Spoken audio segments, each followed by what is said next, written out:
උපාධියක් ලබාගත් මර දේශපාලනඥයෙක් කැලණියේදී කියන මතය ඉදිරිපත් කරා. ඒ කාලකන්ණි චරබ්බර මලපෙරේත අලුගෝසු ඔය ප්‍රේමරත්න කියන එක. දීපේකට සම්බන්ධ.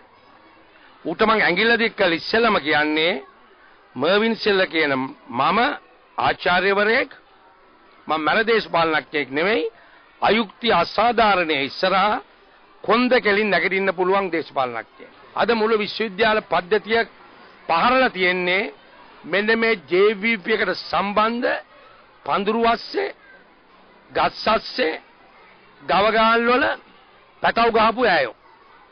උන්ට උප්පත්තියක් නැහැ. උන්ට පීතෘත්වයක් නැහැ මාතෘත්වයක් නැහැ. උන්ගේ උප්පැන්න දීලා තියෙන්නේ ආගයන් එකෙක් මගයන් එකෙක්. එහෙම උපත ලබාපියව තමයි මේ විශ්වවිද්‍යාල පද්ධතිය අක්‍රිය කරන්න දගලන්නේ. ඒ සෙල්ලම් මහින්ද චින්තනයත් එක බෑ.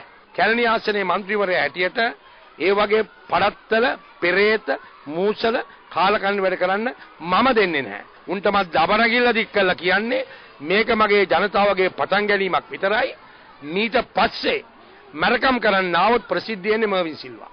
වෙන කවුරුත් එවන්නේ නැහැ. ඊයේ මම කනගාටු වෙනවා මට ඒකට සහභාගී වෙන්න බැරි වීම ගැන.